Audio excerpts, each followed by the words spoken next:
everyone, welcome back to yet another devlog on my voxel-based terraforming game. This month, I added a few more visual features to further develop the look of the game, including clouds and a new skybox. At this point, most of my development time is spent on adding polish, as most of the core gameplay mechanics are already done. So please do feel free to criticize the visuals as I'm trying to finalize them. Without further ado, let's get into this month's changes.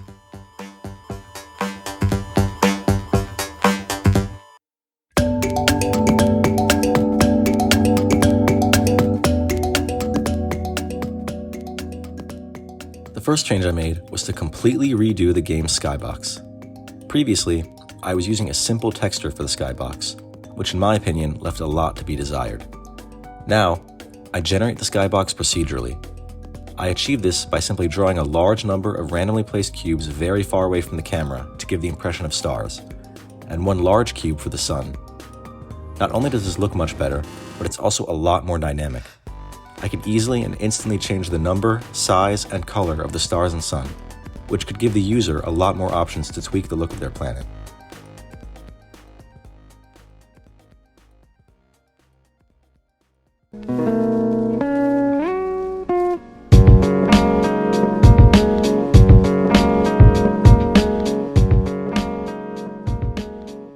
The game has gone far too long without any UI.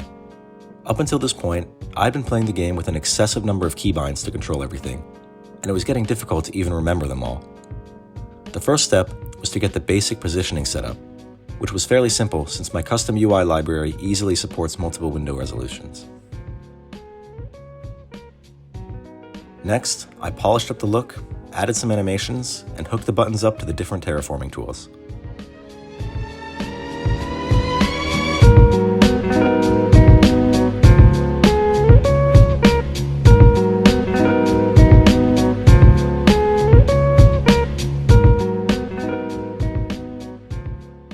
Then, I added some sliders to control the size of the brushes and gave them some slick animations.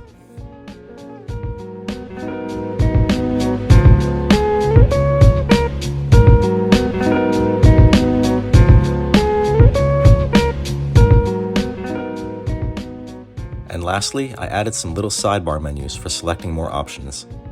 Here's one implemented for the terrain painting. We'll get back to the UI a little later in the video. At this point, I took a break to work on something a little more interesting.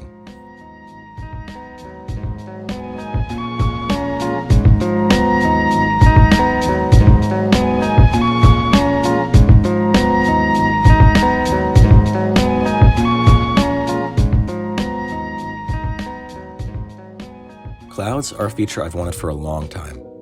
I feel like they give a lot of life and motion to this otherwise fairly static planet. I decided on a pretty stylized look. Just some solid cubes rotating around to match the style of the game. I once again used instance rendering to accomplish this, which, briefly, is a technique where you can render multiple instances of the same object, in this case the cloud cubes, with just a single draw call. Here's the first iteration working. It might be hard to tell, but there were a lot of issues with this initial approach. The clouds wouldn't position themselves properly and weren't rotating in a perfect circle. The details are quite technical, but basically I was representing rotations incorrectly and had to scratch the whole thing and start again. Here's the new clouds, working much better this time.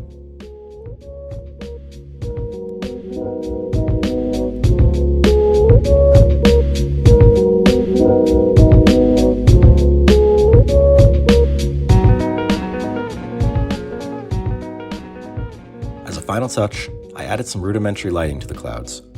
All that's happening here is that they get darker on the far side of the planet, but it tremendously improves their look. The clouds overall are very simple, but please do let me know how you feel about them, and if you have any suggestions for me.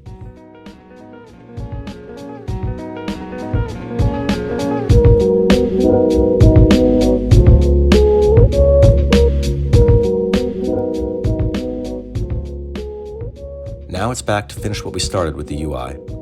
I just wanted to add some icons to the buttons so their meaning is clear. I'm no artist, but in the spirit of solo game development, I've decided to make all the game's art myself. Thankfully, most of it has been procedural so far.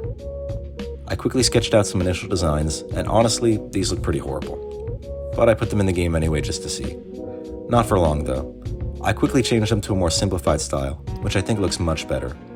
As always, please let me know what you think.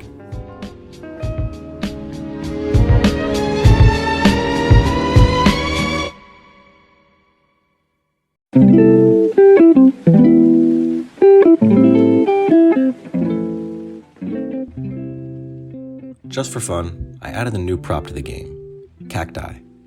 The desert biome has been empty ever since its creation and long overdue for some decoration.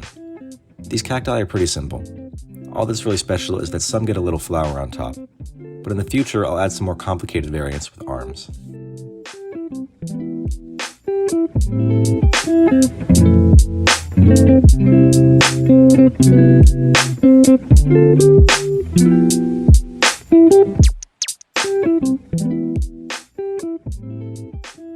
That's all I have for you this month.